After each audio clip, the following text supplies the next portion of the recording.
اور دوسرے کا عرفی نام جو ہے وہ چمتن بتایا گیا ہے۔ متاثرہ افراد کو نامعلوم مقام پر منتقل کر دیا گیا ہے اور ان کی موجودہ حالت کے بارے میں بھی کوئی اطلاع موصول نہیں ہو رہی کہ ان کی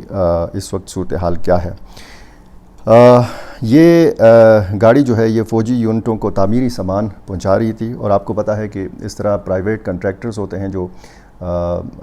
راشن اور اس طرح جو تعمیری مواد ہے جو کنسٹرکشن میں کام آتا ہے وہ انہی گاڑیوں کے ذریعے منتقل کیا جاتا ہے۔ اس واقعے کے بعد سیکیورٹی فورسز نے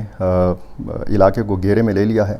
اور سرچ آپریشن جو ہے وہ شروع کر دیا گیا ہے۔ اغوا کی وارداتیں بہت ہوتی ہیں اس سائڈ پہ، جنوبی وزیرستان آپ دیکھ لیں، ٹانک اور ڈیر اسماعیل خان روڈ دیکھیں، 70 کلومیٹر کی یہ جو سڑک ہے اس کو انتہائی غیر محفوظ قرار دیا جاتا ہے۔ اور دوسری طرف لکی مروت میں بھی ایسے واقعات ہوئے ہیں۔ ایٹامک انرجی کمیشن کے جو مغوی افراد ہیں وہ ابھی تک اغوا کاروں کی تحویل میں ہیں، ان میں سے 4-5 افراد بازیاب بھی ہو گئے تھے، لیکن صورتحال جو ہے وہ ان علاقوں میں کافی تشویشناک ہے۔ اب اگر یہ ساری صورتحال دیکھی جائے اور پھر یہ دیکھا جائے کہ پولیس کے اوپر خاصا دباؤ ہے۔ میرے پاس کچھ اعداد و شمار ہیں۔ ایک رپورٹ ہے کہ سیکیورٹی فورسز نے خیبر پختونخوا کے مختلف اضلاع میں کارروائیاں کر کے 24 انتہائی مطلوب اور خطرناک کمانڈرز جو ہیں ملیٹنٹ گروپس کے، ان سمیت 892 ملیٹنٹس کو مارا ہے۔ یہ باقاعدہ اعداد و شمار جو ہیں سیکیورٹی ذرائع کی طرف سے سامنے آئے ہیں، اور جنوری میں مختلف علاقوں میں انٹیلیجنس بیسڈ آپریشنز میں 142 ملیٹنٹس مارے گئے۔ مرنے والوں میں 10 کمانڈرز بھی شامل تھے جو مختلف مقدمات میں، دہشت گردی کے واقعات میں یہ مطلوب تھے پولیس کو، مختلف سیکیورٹی اداروں کو۔ فروری میں مختلف علاقوں میں آپریشنز میں 157، مارچ میں 14 کمانڈروں سمیت 133 ملیٹنٹس مارے گئے، اور اسی طرح اپریل میں سیکیورٹی فورسز نے 12 ملیٹنٹس سمیت 163 افراد کو جو ہے وہ ہلاک کیا۔ مئی میں 88 جو ملیٹنٹس ہیں ان کو مارا گیا۔ جون میں مجموعی طور پر 96، جبکہ جولائی میں 113 ملیٹنٹس جو ہیں یہ مارے گئے اس رپورٹ کے مطابق۔ اور یہ صورتحال جو ہے خاصی ظاہر ہے کہ خیبر پختونخوا کے مختلف علاقوں کی یہ صورتحال ہے۔ جب ہم باجوڑ کے حوالے سے بات کرتے ہیں، اور ایک بلوچستان میں واقعہ ہوا ہے وہ بھی میں نے آپ کو بتانا ہے۔ باجوڑ میں آج کا جو دن ہے وہ انتہائی اہمیت کا حامل دن ہے۔ 2 مرتبہ مہلت مانگی مقامی جو ملیٹنٹس ہیں باجوڑ کے، ایک 40 رکنی جرگہ، میں آپ کو پچھلی ویڈیوز میں پوری تفصیل بتا چکا ہوں، پچھلی جو 2 ویڈیوز ہیں، کہ 40 ایک رکنی جرگہ گیا، انہوں نے مطالبہ کیا کہ آپ علاقہ چھوڑ دیں، آپ کی وجہ سے بہت زیادہ مسائل کا سامنا ہے باجوڑ کو، باجوڑ کے لوگوں کو، اور یہ جو صورتحال ہے یہ کافی تشویشناک ہے۔ لیکن ملیٹنٹس نے کہا کہ ہم اپنا علاقہ نہیں چھوڑ سکتے، ہم افغانستان نہیں جا سکتے، ہم پہاڑوں میں نہیں جا سکتے، یہ ہمارا اپنا علاقہ ہے اور ہم ادھر ہی رہیں گے، ہمارے اوپر حملے نہ کیے جائیں تو ہم بھی کسی کے اوپر حملے نہیں کریں گے، اور فورسز بھی قافلوں کی صورت میں یہاں پہ آمد و رفت نہ کریں۔ تو یہ ایک عجیب و غریب قسم کی صورتحال اس لیے بنی ہے، کل کی ویڈیو میں میں نے آپ کو بتایا تھا کہ اس جرگے کے پاس اتنا اختیار نہیں ہے کہ جو شرائط ہیں ملیٹنٹس کی طرف سے وہ مانی جائیں۔ میں نے آپ کو ایک ویڈیو میں یہ بھی بتایا تھا کہ خدشہ یہی ہے کہ خیبر پختونخوا کے مختلف علاقے جو ہیں یہ خانہ جنگی کی طرف بڑھ رہے ہیں۔ خدا نخواستہ یہ صورتحال کافی سنگین ہو گئی، اور یہ ملیٹنٹس جو ہیں یہ انہوں نے بالکل بات نہ مانی۔ تو جس طریقے سے ایک ویڈیو میں تحریک انصاف کے MP انور زیب خان نظر آتے ہیں، باقاعدہ وہ کلاشن کو اٹھائے یہ کہہ رہے ہیں کہ اگر ملیٹنٹس نے جرگے کی بات نہ مانی تو پھر ہم بھی بندوق اٹھانے پر مجبور ہو جائیں گے۔ تو اگر عام شہری بھی بندوق اٹھائیں گے، ملیٹنٹس کے پاس بھی بندوق ہوگی، اور عام لوگ دو طرفہ جو کارروائیاں ہوتی ہیں ان سے ان کا جانی نقصان بھی ہوتا ہے، ان میں اشتعال بھی ہوتا ہے۔ پھر جب یہ جس طریقے سے امن لشکر کو نشانہ بنایا جاتا ہے، پھر وہی سلسلہ ہوگا، جگہ جگہ پہ جھڑپیں ہوں گی، جس طرح ہم نے جنوبی وزیرستان میں دیکھا۔ تازہ واقعہ ہے، اس میں ایک قبیلے کے لوگ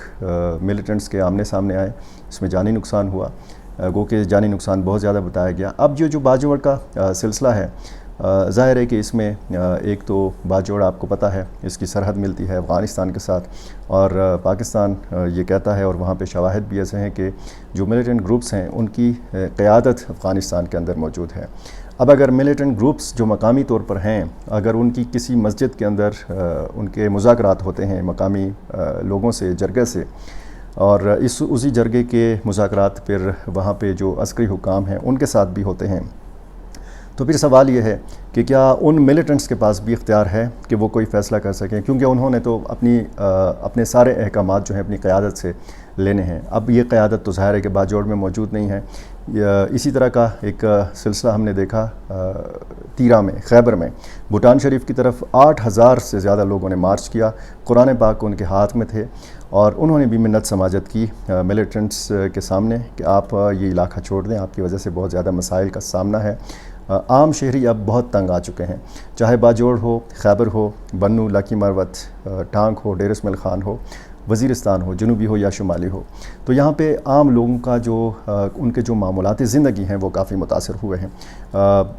بار بار کرفیو کا لگایا جانا، سڑکوں کی بندش، شہری علاقے ہیں، یعنی بنو آپ دیکھیں کہ شہری علاقوں میں جو کینٹ کے بہت پاس ہیں، وہاں پہ 3-4 منٹ کا فاصلہ جب آپ طے کر سکتے ہیں ایک سڑک کے ذریعے، بنو میران شاہ روڈ کے ذریعے، تو اس کو بند کر دیا جاتا ہے، اور پھر بہت زیادہ مشکل صورتحال کا سامنا کرنا پڑتا ہے شہریوں کو۔ اب اسی طرح کاروباری مراکز جب بند ہوں گے، جیسے بنو میں ہم نے دیکھا نوروڈ بازار کو بند کیا گیا، تقریباً پورا دن بند رکھا گیا، جب وہاں پہ ایک آپریشن کیا گیا یا وہاں پہ فورسز گئیں، ہم نے تصاویر میں دیکھی ان کی گاڑیاں، فورسز کو دیکھا، ویڈیوز دیکھیں، وہ سلسلہ جو ہے وہ ملیٹنٹس جو ہے وہ مارے تو نہیں گئے، لیکن وہ وہاں سے بھاگنے میں کامیاب ہو گئے۔ تو صورتحال جو ہے وہ خاصی تشویشناک ہے خیبر پختونخوا کی۔ اب بلوچستان کے حوالے سے آپ دیکھیں تو وہاں بھی صورتحال ایسی ہے، کوئی ایسا دن نہیں گزرتا کہ وہاں سے بھی کوئی جب ناخوشگوار خبر نہ آ رہی ہو۔ ڈیرہ بگٹی کے علاقے سوئی میں سڑک کنارے نصب ریموٹ کنٹرول بم دھماکے میں 2 افراد جاں بحق ہوئے ہیں، ایک زخمی ہو گیا ہے، اور لیوز حکام نے بتایا ہے میڈیا کو کہ دھماکہ جو ہے کنجو ساگری کے علاقے میں ہوا، جہاں سڑک کے کنارے نصب ایک دیسی ساختہ بم کو ریموٹ کنٹرول کے ذریعے دھماکے سے اڑایا گیا۔ یہ جو جاں بحق افراد ہیں، جو شہید ہونے والے افراد ہیں، ان کی شناخت واشو اور زاہد کے نام سے ہوئی ہے، جبکہ ایک شخص صدا اس کا نام ہے، یہ زخمی ہوا ہے۔ ساؤتھ بلوچستان میں آپ دیکھ رہے ہیں، اور پھر جب آپ لورلائی اور جوب کے علاقوں میں دیکھتے ہیں، بہت سارے واقعات ایسے ہوئے ہیں کہ بسوں میں سے لوگوں کو اتارا گیا ہے اور ان کو شہید کیا گیا ہے، صرف اس بنیاد پر کہ ان کا تعلق پنجاب سے تھا۔ تو یہ بلوچستان کے جو حالات ہیں، اور وہاں پہ جو کارروائیاں ہیں بلوچ علیحدگی پسند تنظیموں کی طرف سے، وہ تھوڑا سا مختلف ہیں خیبر پختونخوا کی صورتحال سے۔ اب خیبر پختونخوا کے اندر بھی اگر آپ کرم ضلع کے اندر دیکھیں تو وہاں پر فرقہ وارانہ ایک عنصر پایا جاتا ہے۔ بہت بڑا چیلنج ہے سیکیورٹی اداروں کے لیے بھی، سیاسی منتخب حکومت کے لیے بھی، حکومتوں کے لیے، بلکہ وفاقی حکومت کے لیے بھی اور خیبر پختونخوا حکومت کے لیے بھی۔ دیکھنا اب یہ ہے کہ ان سارے معاملات سے کیسے نمٹا جاتا ہے۔ میرا چینل آپ نے ابھی تک سبسکرائب نہیں کیا، یہ کر لیجئے، مجھے اپنی رائے سے ضرور نوازا کیجیے۔ بہت شکریہ۔